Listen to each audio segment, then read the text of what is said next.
I absolutely love getting new boxes, and just about a week ago I checked out the Katana at the NAB trade show in Las Vegas. That's of course the National Association of Broadcasters. One of the coolest things, because I already own a Mavic, really was the Katana from PolarPro. Let me show you what this thing does. It just arrived. I can't believe they got it to me so quickly. And you know, there's no bigger thrill than getting new toys in the mail. We need some tools. Let's crack this thing open.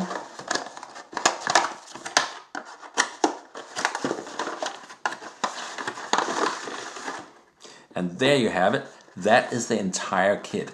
It basically contains a handle, a kind of a cradle for the Mavic, and a phone mount right here. And what just dropped was a sticker, so we even get a free PolarPro sticker.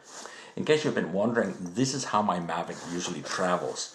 This is actually a padded camera gear case. It's just like an accessory case for light panels. And you can see how big it is. It's really not very big. It contains 5 batteries, my Mavic, the charger, and some filters. So let's crack it open so you can see what's in here. Here is the Mavic. We got a bunch of batteries. Here's the controller down here. Here is the regular charger. I also usually have the 12-volt charger for the car, and I actually have got 2 of those because it turns out the 12-volt charger charges faster than the regular wall charger. So if I'm on the go anywhere, I'll just charge straight from the 12-volt charger. And here is some PolarPro neutral density filters. You can see one is missing, and I'm going to show you why. So here's the Mavic, of course, and before we can get started, we gotta set it up for this use. And up here we have the usual shell in place. We're gonna pop that off. We're gonna notice I left on the PolarPro filter. That I almost always use PolarPro filters when I fly, and that's because the camera on the Mavic is very susceptible to horizontal stripes. What they come from is the propeller turning around here and the sun going through the propeller and then hitting the lens. And then so it turns around many times on one frame. And the result is you get those stripes across the screen. And you can fix that by putting on a 16 or 32 ND filter. And that basically slows down the shutter speed enough that the revolutions that you get enough turns of the propeller that it blurs out the stripes, and now you no longer see the stripes. Always when you take the filter off, try to be really gentle because you never want to stress the gimbal mount. So I'm just going to pull that out right here, and before I put it down, we're going to put it away. And I love that they make a good solid storage case for it. So that goes in here and that goes back down because I never want to be without my set of ND filters. I almost forgot because I'm so used to using the controller to control my Mavic, but with this setup I need to use Wi-Fi directly to my phone. So in order to do that, we have to unfold the Mavic and unfold the bottom leg right here. And down here we find this little window. We have to pop the slider up like that, and with that up we can slide this. You can see I slid the slider from RC to Wi-Fi, so now that is ready. The other thing we need is the Wi-Fi password, and we get that by removing the battery like that. And if you look inside here, you can see this is 4418 Alpha 358. So that is the Wi-Fi password we need. Put this battery back in, click, click, and click, and now we're ready to connect everything. There we have it. Up here on top you see the mount for the phone, and down here you see the bridge for the Mavic. So we're just gonna unscrew this real quickly. I wonder if we have to unscrew it all the way. We probably do. So this comes out here. I have these two, make sure you don't lose them out in the nature. Now that I have the cradle thing in my hand, I'm just gonna literally drop my Mavic into that. Okay, so right about here, it feels like it should be back almost by the first ultrasonic sensor, because one of the things we want to have a pretty good balance on that. Then we're gonna put the handle back down. And if you look closely here, notice this little detail they made on top? It pushes in and kind of pushes out. So that's going to push down on the battery. Okay, so that's a little fiddly. I'm just going to basically hold that with the left hand and drop a screw in and do like that.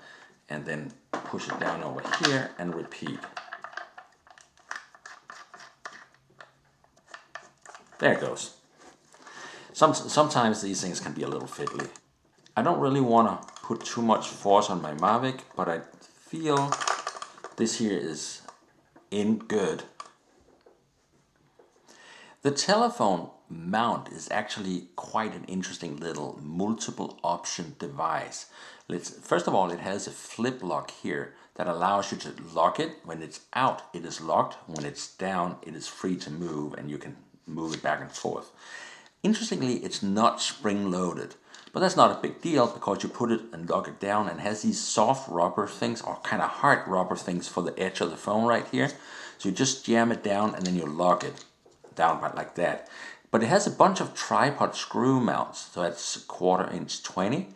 So here's one on the side. So if you mount it sideways like that, you can have a phone standing up of pretty much any height. The next option is down here it has another screw mount that allows you to mount it at 45 degrees, and finally on this end up here it has a screw mount. So you could use that if you're going to hold the rig up pretty high. I think in this case here I'm going to mount it on the 45 degree position. So that's that hole right here, and I'm just going to literally put it down here and start twist it on. Couple of turns. And then I want it to face backwards, so I'm going to turn it back to the position I want. And if I tilt it up, you can probably see this finger screw down in the bottom. I'm just going to turn that, snug it up against the mount, and now I have this in place. And then I'm going to grab my phone. So I'm going to release it. There, up here.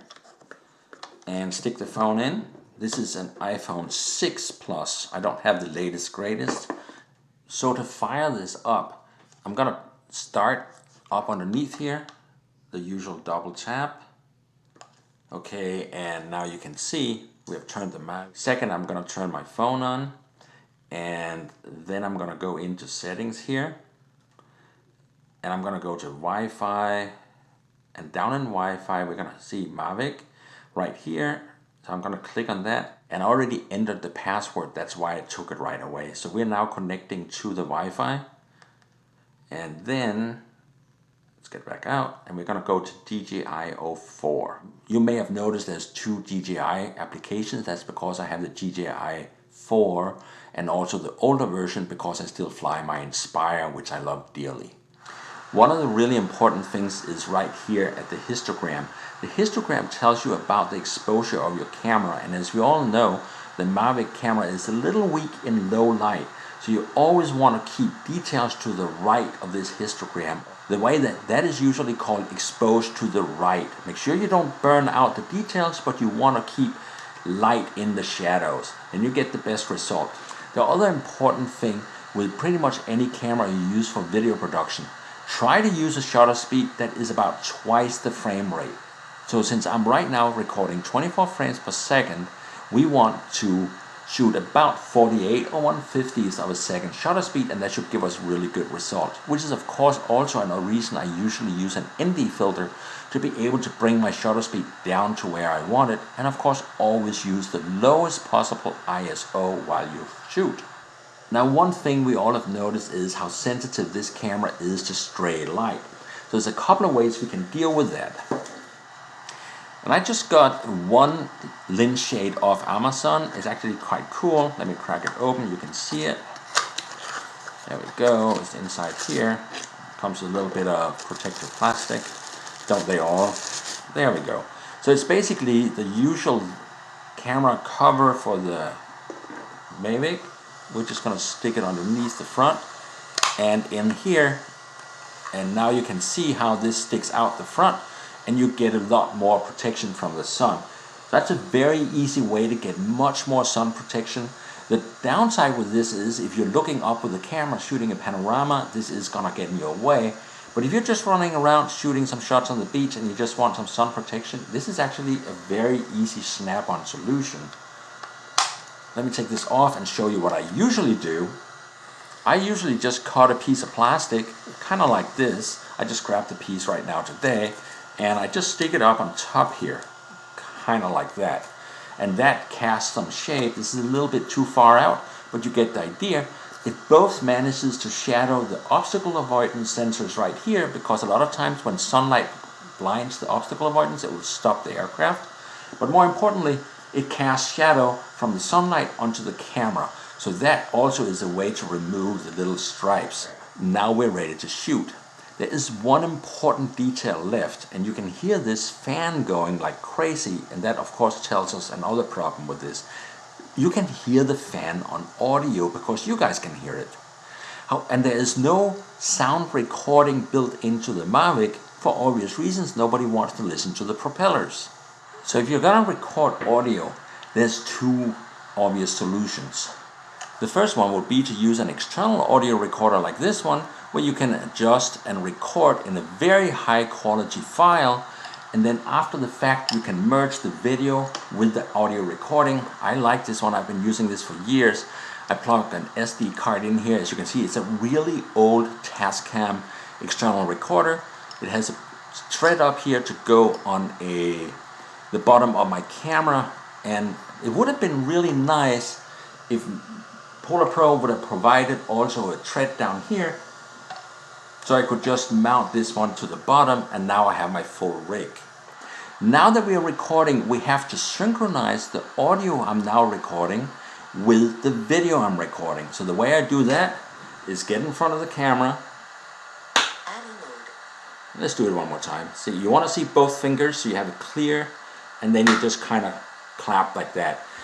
What it's going to show you in the editing software is a big spike in sound, and you can see where the fingers are touching. That tells you where the sound is synchronized.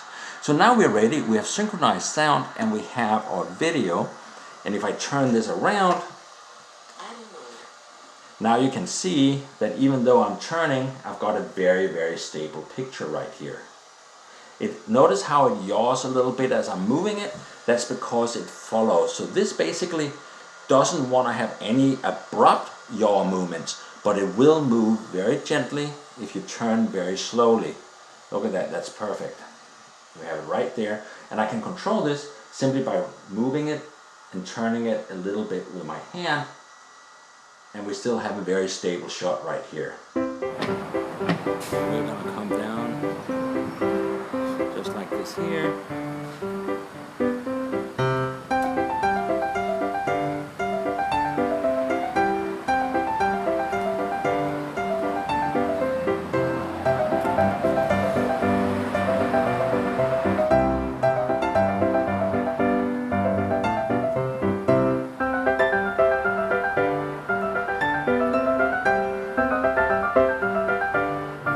Well guys, there you have it.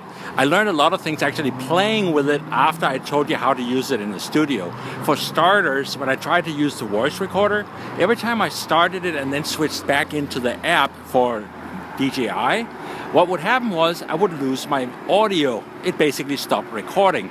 So I had to turn around and just borrow somebody else's voice recorder, and I'm putting it right up to my mouth here to use it straight as a microphone. I did synchronize it exactly the same way as what you saw me synchronize it in the studio. So that's the same thing. So it is kind of working the way I had hoped it would work, except you needed an external recorder. You could use like an inexpensive Olympus recording, teeny little voice memo recorder, or you could use a higher end audio recorder like I showed you earlier. To wrap this up, looking at the bracket, it does feel a little flimsy, but once it's mounted together, everything works really nice. I wish there would be a tripod socket mount. The real utility of this product comes down to the one thing we all know. The number one camera used to photograph everything that happens in this world is a smartphone or an iPhone or an Android, simply because it's always there when you need it. And I always have my case with my Mavic in the back of the car, and from now on I'm also going to have this hand grip in the case with the Mavic. Simply because while it's not an Inspire or a Phantom 4 Pro, it's simply always with me. I rarely bring the Inspire unless I have a job I need it for. But I always bring the Mavic, and if I see something cool, I'm gonna whip it out and I'm gonna record some video with it. And now I also have a hand grip so that I can get foot recording with the Mavic using the camera I always have with me and get a stabilized recording. Marvelous, if you ask for my opinion. So there you have it. If you think it's going to work for you, hop over to the nearest PolarPro outlet, pick up one, or at least check it out. Also, do me a favor, copy paste the link for this video and share it around on the internet. And make sure to subscribe. We got more videos coming up, videos with drone video related topics. So stay tuned and make sure to subscribe for more videos. By the way, did I mention holding this thing in one hand is an absolute pain in the ass. It is way too heavy. But it works fine in two hands. Still, I don't think I would use this as a selfie stick.